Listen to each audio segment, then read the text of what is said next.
Bonjour et bienvenue à Électron Libre, une émission complètement folle avec des gens complètement fous qui vont vous donner des informations complètement débiles, mais que vous appréciez, je pense, parce que vous êtes encore là à nous écouter. Sinon, changez de poste maintenant. Parfait, on a juste gardé les gens qu'on aimait. La crème. La crème, la crème, la crème. Aujourd'hui, avec mes compatriotes Francis Côté et Mélanie Saint-Germain. Bonjour. Bonjour. On va parler de chapeau. On va se demander qui va en parler. De bière. On se demande qui va en parler. Et aussi de tank. On se demande qui va en parler. Mais avant tout ça, on va se lancer dans nos coups de cœur, coups de masse. Et on va débuter avec Francis. Tu as un coup de cœur, un coup de masse cette semaine? Ouais, en fait, c'est coup de masse. Inscrire le nom de sa conjointe sur la portière de son véhicule ou de son conjoint. Si admettons qu'une femme a une voiture avec le nom de Tony sur la portière de droite, c'est inacceptable. Je veux dire, en 2017, je l'ai encore vu cette semaine.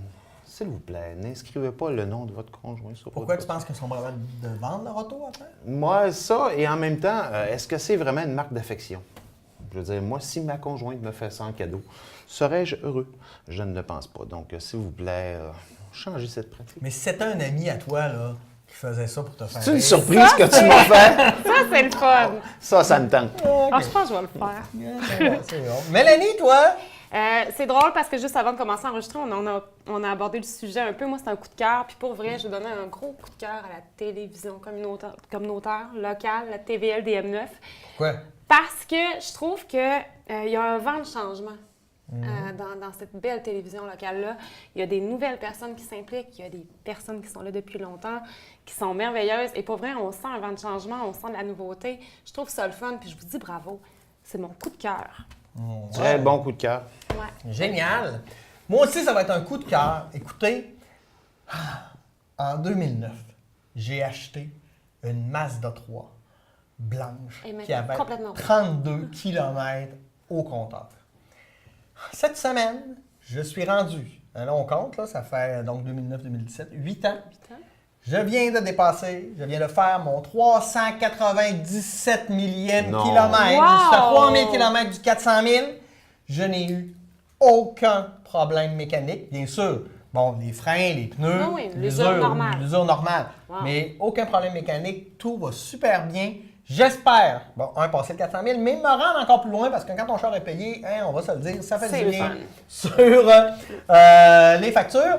Donc, bravo à ma Wow. Mazda 3 Bravo. qui, j'avoue, est en train un peu de ralentir. Je sens qu'elle commence à avoir des bruits étranges, mais elle continue. C'est une histoire d'amour entre moi et elle. Bravo à mon automobile. Bravo! Ouais, On t'aime. on t'aime, on t'aime. t'aime, on t'aime. Maintenant, le Maintenant, nom de Francis, d'accord. oui, ouais, je vais probablement faire ça juste avant de l'envoyer à scrap parce que personne ne va vouloir acheter ce char-là. après. Exactement. Il va être trop usé. Voilà.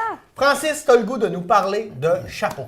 Oui. Non. Donc, les chapeaux. Non, non. Tu vas nous parler de bière. toi. Ouais, bière. En fait, dans ma vie personnelle, je n'ai pas été un grand buveur de bière longtemps. Je ne nommerai pas de marque, mais ce qui était les bières communes qu'on a commencé à boire à l'âge de 18 ans, parce qu'on n'a jamais pris de bière avant 18 ans. Mais c'était pas la batte bleue, toi, que tu prenais? Ben oui, j'ai pris longtemps Ah. la batte bleue. On a Je pris sais que tu longtemps. voulais pas en parler. là. Ouais, c'est ça. Je voulais pas la nommer. Longtemps, ça a été prendre une bière, une marque, une Ale ou une Lager, une Pilsner. Tu choisissais ton type de bière. Ça changeait un petit peu le goût, mais en fait, tu les plaçais toutes côte à côte. Puis honnêtement, test à l'aveugle, même les grands connaisseurs pouvaient confondre une marque ou une autre. Moi, je retrouvais toujours ma Labatt 50. Oui, tu étais le seul à en prendre. Et un autre de nos amis prenait de la Laurentide, un autre rare. Mais honnêtement, après quelques années, je me suis tanné, j'ai perdu le goût de la bière, j'ai arrêté de vouloir faire comme tout le monde, j'ai assumé que je n'aimais pas la bière.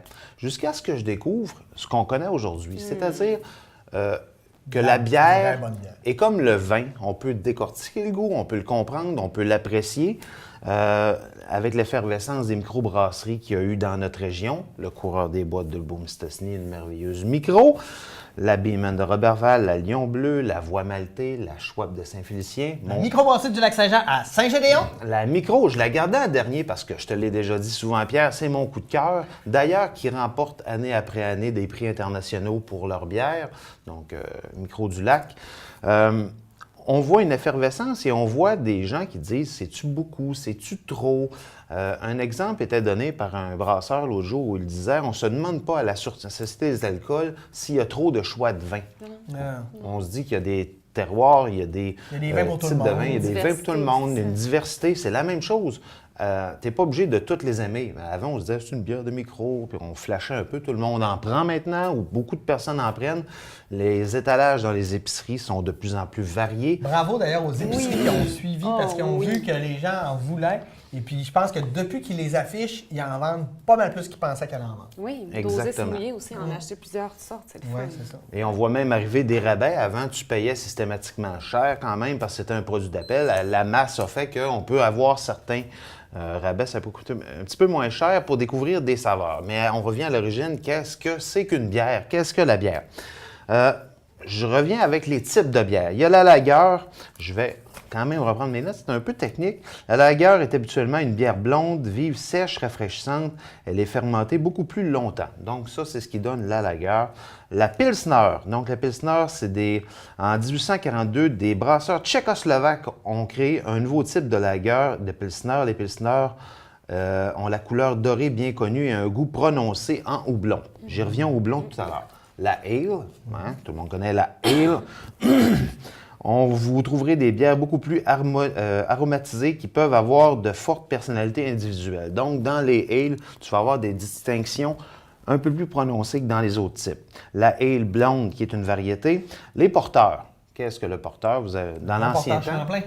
Oui, puis dans le temps, on prenait un porteur pour la santé. Ouais. Les vieux monsieur prenaient un petit verre de porter. Maintenant, le porteur est une ale brassée à l'aide d'un mélangeur spécial de malt, de façon à créer une boisson dont la saveur, l'arôme et la couleur sont plus forts. Donc, on va accentuer le goût. La stout. Ouais, moi, j'aime beaucoup les stouts. T'en prends une, t'en prends pas 8, mais une bonne stout va être goûteuse, crémeuse et appréciée. On va aimer le collet de la stout. Utilise souvent une portion d'orge torréfiée non maltée, ce qui leur donne une apparence foncée et un caractère légèrement astringent. Je sais pas, je savais pas comment dire. Dis, magnifique. Magnifique. La bière blanche, c'est finalement deux grandes traditions de bière blanche en Belgique. C'est les Witbitter et les Tarweber Bierfer. Et en Bavière, ce sont les Weizenbier. Je ne suis pas un spécialiste, mais Ça veut dire bière blanche. on a eu beaucoup de variétés de bières blanches qui sont arrivées et qui ont été plus accessibles. Beaucoup de gens ont découvert le goût des bières de micro avec la blanche. Ceux qui n'aimaient pas la bière, souvent, là, souvent les bières plus fruitées. c'est Ouais. Moi, c'est ça que j'aime pas, en fait, c'est les bières fruitées. Mais bon, chacun ses goûts. Là. Ben c'est ça. Et chacun va justement y trouver son compte là-dedans. On lâche pas, je m'en viens. Vas-y, Hey, t'as le temps. il y a quoi dans la bière? Il y a de l'eau, il y a du malt, en général de l'orge germée caramélisée, il y a du houblon. Le houblon, c'est ce qui amène l'amertume, les arômes, la septisation et la digestibilité. La levure, qui permet la fermentation, grain cru éventuellement ou succès d'année, si admettons, vous voulez rajouter de la saveur. D'où vient le houblon, qui est finalement la matière première? Le houblon est une plante vivace grimpante à tige volubile de la famille des Cananéaceae, une grande famille, et les inflorescences des plantes femelles produisent une résine jaunâtre appelée lupuline qui donne son amertume à la bière. Les endroits les plus reconnus au niveau de la production de houblon. Lupuline. C'est beau, comme ça, j'adore ça. Un pays que je souhaite visiter dans ma vie, donc la Slovénie et la République tchèque, l'ouest de la Slovénie, sont de grands producteurs de houblon. D'ailleurs, il faut aller à Zalf, c'est ça? Excusez, c'est quoi le nom? C'est à Zalf. En tout cas, il y a une fontaine publique en Slovénie. C'est un nouveau projet qui essaie d'amener des touristes où tu peux déguster une bière, mais comme un directement distributeur. de la Ouais, fontaine. dans une fontaine. Mais dans les beer gardens en Allemagne, déjà, il y a des fontaines de bière là, qui existent. Là, mais c'est peut-être pas tout le temps, c'est peut-être juste durant Les festivals, heures les d'ouverture. Oktoberfest ou des fois de même. Le maltage, donc, c'est le principe qui consiste à reproduire le développement naturel du grain et tu en retires l'enzyme et l'amidon que tu fais fermenter qui va te donner la bière et une variation au niveau des goûts selon le brassage. Je ne vais pas perdre mes notes. Ensuite, l'aromatisation ou le houblonnage. On l'appelle le houblonnage, donc c'est quand tu vas rajouter la saveur et la fermentation qui se fait sur une période plus ou moins longue à différents degrés, généralement entre 5 degrés et 14 degrés sur une certaine période. Finalement, le conditionnement et finalement, après tout ça, on peut déguster et surtout apprécier et essayer des trucs, essayer des choses. Et si jamais on n'aime pas ça, ça se peut, mais au moins aujourd'hui, on peut se targuer d'avoir le choix de la Il variété. offre souvent aussi de goûter dans les petits verres. Oui, Ben, oui. moi, Comment mon coup de elle cœur, est? je dois le dire, la tente tricotante de la Micro du Lac, Ah, vieillie oui. dans les fûts de chardonnay. Elle est est fabuleuse. exceptionnelle. Ouais, elle est vraiment, vraiment, vraiment excellente. Voilà sur la bière de midi. Génial! Ben moi, je vais faire un peu du pouce là-dessus. Je t'ai parlé de République tchèque, etc. Eh bien, je vais vous parler, moi j'ai dit de tank. Je vais vous parler en fait d'un lieu qui s'appelle le Tankodrome. Ah, c'est ça? Oui. Oui, c'est ça. Je suis allé là cet été. J'étais en voyage avec mon filleul. Et il avait 18 ans et j'ai offert un voyage. On est parti explorer le monde. J'ai dit, je vais lui donner du vécu. On est allé en Pologne, en Slovaquie, pas Slovénie, en Slovaquie et en République tchèque. Et mon filleul est un fan de jeux vidéo et c'est un roi à World of Tanks. Donc, il aime jouer au tank. Et là, je cherchais quelque chose de spécial parce que je me dis. Et là, j'ai trouvé un gars. Je ne me rappelle pas son nom, malheureusement. Mais lui, il s'est mis, à une certaine époque, à collectionner les tanks. Fait que là, Les tanks. un vrai tank, un vrai Ok. tank. Là, il achetait des tanks, puis il achetait des tanks. Puis il s'est fait une collection de tanks. Puis à un moment donné, il a fait ouais, c'est bien beau tout ça, mais ça coûte cher. Ben oui. Donc, il a dit on va en faire profiter les gens. Qu'est-ce qu'il a fait? Il a acheté un ancien site d'entraînement pour les tanks, un ancien site soviétique qui était en République tchèque, à peu près à 30 km de Prague. Et il a acheté ça et il a transformé ça en tankodrome. Là, c'est assez fascinant parce que tu arrives là, et puis là, probablement, tu as un gros garage avec plein de tanks, plein de sortes de tanks, des lance-missiles, des artilleries. C'est tous du vrai. Puis il n'est pas chochotte, là. Tu peux monter dessus, embarquer dessus, Ah, prendre ouais, en oui, photo, ok. t'assir Il n'y partout. a pas de ne pas toucher. Ah non, non, non, Ah, aucun wow. problème. Wow. Autre chose, il a refait plein de formes de champs de bataille. Mettons comment ça pouvait se passer au Vietnam, dans la Deuxième Guerre mondiale, en première des tranchées, etc. Et il a agrémenté ça avec des jeux pour enfants parce que c'est familial. Ça, c'est un peu le truc weird. Parce que là, tu as, mettons, des enfants qui se balancent à côté de des enfants qui jouent dans un canon anti-aérien. OK. Bon, on n'a pas la même culture, Non, je ne veux c'est pas ça, ben, juger. c'est ça, il faut, Moi, j'ai trouvé ça étrange. Et là, le moment tant attendu, on s'en va faire du tank. Ah, t'en fais? T'en fais? Oui, oui, oui. Là, ça coûte un peu plus cher, bien sûr. Mais quand même, tu vois arriver un gars qui a juste un œil, qui est un peu tout croche, puis qui parle d'une manière que tu comprennes rien, et tu comprends clairement que c'est lui qui va chauffer ton tank. Parce que, bien sûr, en fait, on m'a expliqué que c'est d'anciens vétérans qui étaient des conducteurs de tanks et qui sont là bénévolement. Parce que ça leur permet de conduire encore des tanks, donc oui. ils se gagnent, puis ils viennent donner du temps. Fait que là, t'embarques avec lui. Bon, bien sûr, on ne tire pas, là, les canons sont tous... sont pas enlevés, mais donc ils sont pas utilisables, là, ils n'ont pas d'obus ou tout ça. Et cependant, sur le site, bien sûr, il y a des places où tu peux tirer de la Kalachnikov parce que un tankodrome sans lieu pour tirer de la Kalachnikov, c'est pas vraiment un beau lieu pour aller visiter. Familial. Et là, tu pars avec le gars et sans tank, ça brasse. Oui, ça doit pas être. Non, non, ça non, doit non. être doux, Sauf hein? que c'est fantastique parce que là, tu pars avec le gars, il te dit des affaires, tu comprends rien. Et là, t'avances, et à un moment donné, ben là, tu suis des chemins, des affaires. À un moment donné, il tourne, puis tu fais, là, il n'y a pas de chemin, là. Et là, il y va. Mon Dieu, que c'est fort. Pour vrai, là, si vous avez de la misère à sortir votre bois, là, achetez-vous un tank, vous allez voir que ça passe pas mal n'importe où. C'est assez fantastique. Il montre à quel point Ah, c'est. écoute, c'est- tu peux monter là, dans des trucs hyper à pic, c'est vraiment fort, ça descend, ça brasse par exemple. Tu sais, Oui. j'imagine juste là, vivre là-dedans, là, avec en plus quand tu devais tirer du Ouais. canon, ça devait être assez l'enfer. Hey là là. Donc, une expérience assez fascinante, Oui. tankodrome. D'ailleurs, hein, je vais vous permettre de regarder ce petit vidéo que j'ai filmé là-bas pour voir un peu qu'est-ce que ça fait d'être dans un tank. On regarde ça maintenant. Bon, hein? C'est pas pire, hein? C'était Hey. super. Ah, génial. Et on a vu aussi quelques photos là, pour vous montrer que moi sur un tank, moi dans un tank, moi à côté d'un tank, moi et un tank et moi et un chien. Oui, ça. Ah non, c'est une photo qui s'est trompée. Bon, c'est tout. Et que ton ce soit fiel a elle. trouvé ça comment? Il a trouvé ça malade. En plus, il ne le savait pas. C'était une surprise qu'on avait fait avec sa mère. Et à un moment donné, j'ai fait ah, il y a une activité, là, attends-moi, là, tout ça. Et je suis arrivé, je lui ai dit t'es-tu prêt? Il fait qu'est-ce qu'on fait? Viens-t'en, on s'en va faire du tank. Et là, il a fait what? Wow. Quoi? Et écoute, et là, on est parti avec un gars qu'on ne connaissait pas. Il nous a emmené à 30 km de Prague au Tankodrome. Si vous allez à Prague, qui est une superbe ville, je dois le dire, beaucoup trop touristique à mon goût, mais vraiment jolie. Si vous voulez sortir un peu, aller dans les vignobles, aller voir où on brasse de la bière ou aller faire du tank Peut-être que ça vous intéresse. Il faut savoir que je ne suis pas nécessairement un fan des affaires militaires, mais je suis un fan de vivre des expériences différentes. Oui, mais ça, et quand même. maintenant, je peux dire que dans ma vie, T'as fait j'ai conduit un tank. Et voilà, coché dans ma to-do list. Yeah! Yes! Et pour faire suite à tout ça, quand on était dans un tank à l'époque, qu'on faisait la guerre, on a des chapeaux, des casques. Un casque, c'est un peu comme un chapeau. Tu Mais vas voilà! parler de chapeau. Mais je vais parler de J'essaie de chapeau. faire des liens, mais... Écoute, C'était vraiment mauvais. non, c'était mauvais. Mais je vais continuer. Ça va faire comme si tu n'avais pas dit ça. Bref, je suis une amoureuse des chapeaux, pour vrai. Ah oui? Puis j'ai eu envie de parler de chapeaux. Je ne sais pas si ça va être intéressant, mais allons-y. Lançons-nous. Voilà. En fait, ça vient de l'ancien français. On disait chapelle. Le mot chapeau vient de chapelle, de l'ancien français. Une chapelle, c'est pas genre... Chapelle, chapelier, ça vient vraiment Ah, du ok, mot oui. chapelle. Ok. En fait, un chapeau, chapelle.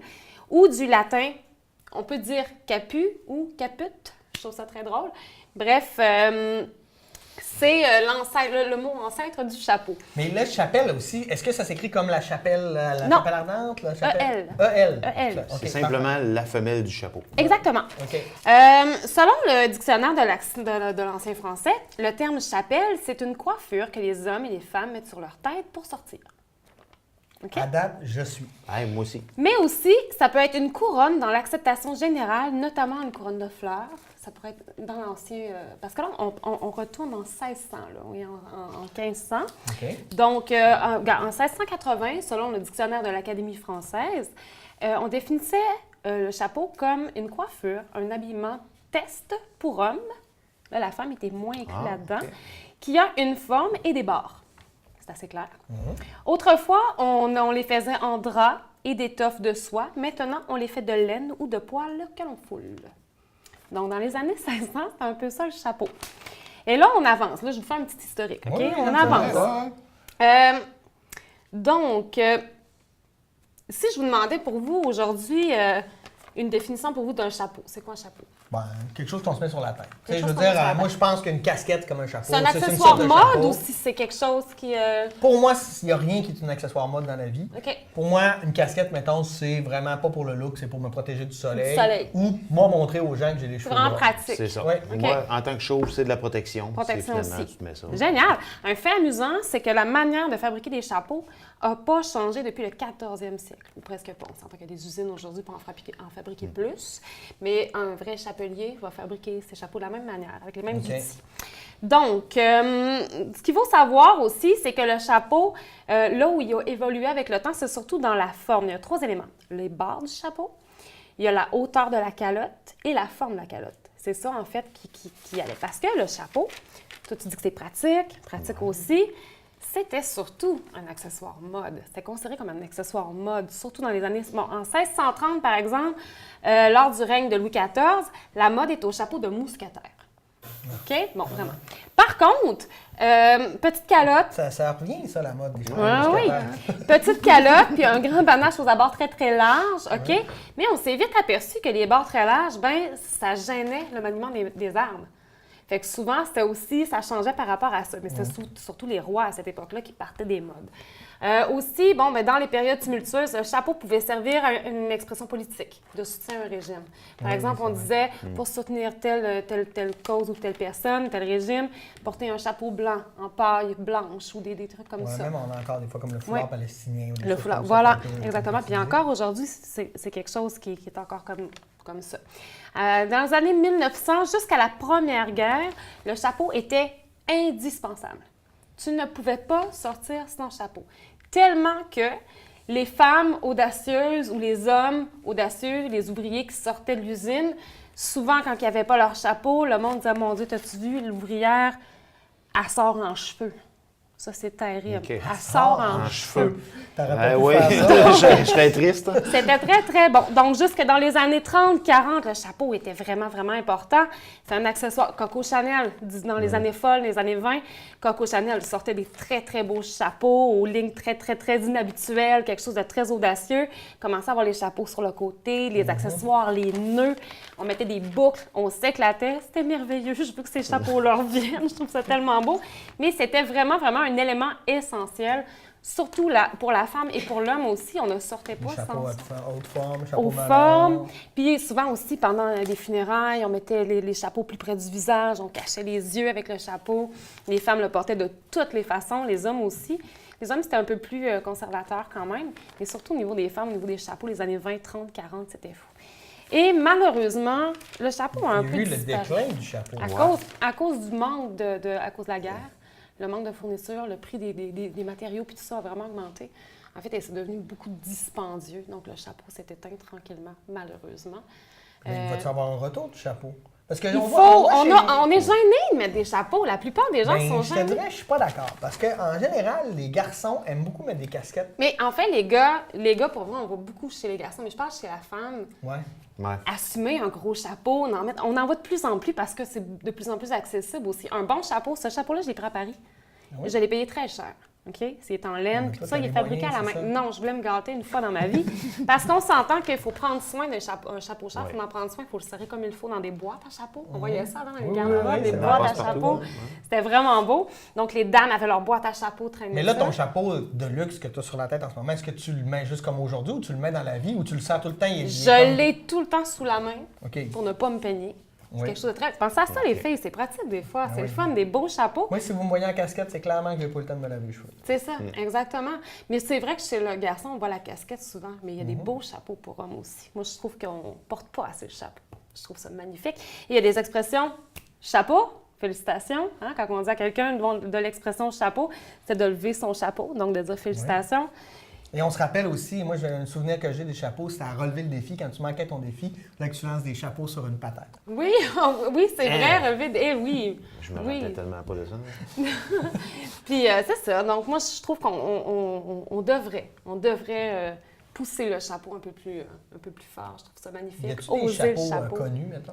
Ben c'est ça, j'en ai sorti un peu. T'as vu OK. ça? Ben oui, c'est pour ça que T'as t'en lu? parles. Excusez-moi. Oui, t'as le temps. Le chapeau de Napoléon. Oui, clairement. Ben Voilà. oui. Tout le monde a une Tout le image monde en tête. connaît. Et là, il y en avait, je te dis, il y avait des listes là, de chapeaux connus. J'en ai pris la reine Élisabeth, elle est fabuleuse pour ses chapeaux. Tu sais, elle a des chapeaux qui fit avec ses robes. Là. Ouais. C'est elle clairement a- des chapeaux dispendieux. Ouais, elle avait les moyens. Et elle s'est fait faire ses chapeaux. Elle a son elle propre a chapelier Ouais. qui lui fait des chapeaux. Allez voir ça, c'est assez extraordinaire. Proche de Lady Gaga, là, pour vrai. Charlie Chaplin, Oui. le chapeau melon. Après ça, le fameux chapeau aux formes de Slash dans Oui, Guns N' oui, Roses, oui, on oui, s'en oui. rappelle de ça. Freddy Krueger, qui a son chapeau. Indiana Jones. Indiana Jones, Lucky Luke et le Père Noël. Aussi, toujours, tuque. sa tuque. C'est vrai. Ici, côté pratique. Pour les pratiques, il ne s'est pas lavé les cheveux. Non, aussi. Ouais. Bon, ben c'est génial tout ça. Merci Voilà. beaucoup, Mélanie, de nous avoir parlé de chapeau. Oui. Moi, je ne ferai pas de lien avec ça parce que j'en trouve aucun. OK. Je vais vous parler dans mon top 10 des aliments qu'il ne faut surtout pas mélanger. Ça fait des combinaisons de la mort. Chimique. Et vous allez voir que souvent, on a habitude de mélanger ça, mais ça n'est pas très bon de le faire. Premièrement, le pain et le fromage. On ne devrait jamais manger Hey! du pain avec du fromage. Mais voyons pourquoi. Fondu. Ben oui, parce que Grilled cheese. c'est vraiment pas bon pour la santé. Parce que les glucides contenus dans le pain vont empêcher le calcium du fromage d'être correctement digéré et de contribuer ainsi à aider ton système cardiovasculaire. Est-ce que c'est vrai et sûr, tout Oui, ça? là? c'est vrai. Donc, quand tu manges du pain et du fromage, en fait, tu nuis à ton système cardiovasculaire. C'est pas bon si On le tu as fait des souvent, risques cardiaques. on Ben s'entend oui, clairement, que- clairement. Ben, tu sais, on dit, ah, on va se faire une baguette avec du fromage. Ah ouais? Ben, c'est ça. Tomates et concombres. Ben voyons, non? Ben oui, mais Ah, c'est mais ça, tu je vous brises dis, ma c'est... vie. Ben Ça oui. va ensemble, ça. Le principal problème, c'est la différence dans les délais de digestion. En fait, c'est pas dangereux, Ouais. mais le concombre étant plus rapide à digérer que la tomate, c'est vraiment pas la fin du monde, sauf que ça risque de t'amener pas mal de gaz et des crises de pète. là. Oui, On c'est a ça. d'ailleurs déjà Ouais, parlé. On a déjà d'ailleurs c'est ça, parlé. il y a une émission. Autre chose, le café et le lait. Mais non, Mettre mais non. du lait dans son café, ce n'est pas bon. Pourquoi? Non, mais j'ai ça. Parce que le café empêche la digestion du lait. Et en faisant grossir ces particules une fois rendues dans l'estomac. Donc, si tu es sensible de l'estomac, mets pas de lait dans ton café, ce n'est pas bon. C'est pas bon. En fait, tu as de la OK. misère À à t'en mal digérer, au ventre. digérer. puis, OK. Les patates et la viande. C'est Ben triste. Ben oui, C'est ben comme oui, ben oui, tellement ben des... oui, je le sais. Je pense que c'est quelqu'un qui a fait Mais ça, recherché juste pour- l'amidon de tes patates va pas se digérer comme il faut. Et à cause de la viande, ce que ça va faire, c'est que ça va fermenter dans ton ventre. Et t'as-tu déjà vu de l'amidon fermenté, toi? Oh! Ben non, tu veux pas avoir ça dans ton ventre. Donc ça aussi, c'est pas bon, mais en même temps, C'est faites bien donc ce bon. que vous voulez. Ouais. Autre chose, de la bière Oh. avec genre des peanuts. Mais non, mais... Pourquoi? C'est qui qui a simple, fait ça, c'est simple, Jonathan? c'est simple, c'est simple. Mais c'est des scientifiques. OK. Parce que des peanuts, c'est salé. Ça amène de la déshydratation. Oui, L'alcool, c'est un c'est salé. un C'est diurétique. pas salé, mais ça amène aussi la déshydratation. Donc, déshydratation plus déshydratation. Regarde, Ça vraiment fait déshydraté. vraiment déshydraté. T'en bois plus. Pourquoi il y en a d'un bar? Ben, parce que Ben, c'est parce que marketing. tu veux qu'on voit qu'on C'est voit. marketing. Ben oui, marketing. Sois pas naïf. Oui. Le café avec les œufs. Le matin. Ben oui, je le oui. sais. Mais dans les œufs, il y a du fer. Hein? Bon, c'est ça. Pour que ce fer agisse positivement sur ton corps, il faut le synthétiser. Or, l'absorption de caféine t'empêche de synthétiser ton fer. Si tu prends. Il faudrait ton laisser café- au moins 1 heure Ah, c'est entre ça. l'ingestion des œufs et ta tasse de café. Hein? Surprenant. Autre mythe. Autre mythe? Non, non, mais Ouais. c'est pas un mythe, mais dans le sens où il y a des gens qui disent, tu sais, quand tu manges, il faut que tu boives. Non, Non. il ne faut pas boire en mangeant. On doit boire soit avant de manger ou après ton repas. Pourquoi? Parce que le liquide qui va couler dans toi, il va vraiment se digérer en moins de 10 minutes. Il va diluer les enzymes qui te servent à digérer les glucides, les lipides, les protéines, puis tout le reste. Je l'ai Hey, déjà c'est fou entendu. qu'on soit encore en vie. Ben oui, c'est fou. Hein? Non, mais on voit que notre corps est très résistant. Il est assez extraordinaire. Hein? Oui. Autre, manger des fruits pendant ou à la fin d'un repas, c'est aussi une mauvaise idée. Les fruits, on devrait les manger avant le repas parce que les fruits se digèrent lentement. Et quand tu les prends après le repas, ils restent longtemps dans ton corps et encore trop longtemps et ils fermentent. Or, qui parle de fruits fermentés, Dis 20. dit 20. Donc, à ne pas faire. Et finalement, des mentos, là, tu sais, des petites menthes, là, Ouais. Hey, à ne ça, pas on le sait. manger avec du Coca-Cola. Ouais. Parce que ça fait vraiment C'est explosif. explosif. Là-dessus, Hey! c'était tout. Merci d'avoir été des nôtres. Merci Francis. Merci Mélanie. Merci. On Merci. se revoit la semaine prochaine pour une nouvelle édition d'Electron Libre saison 3. Merci. Bonne semaine.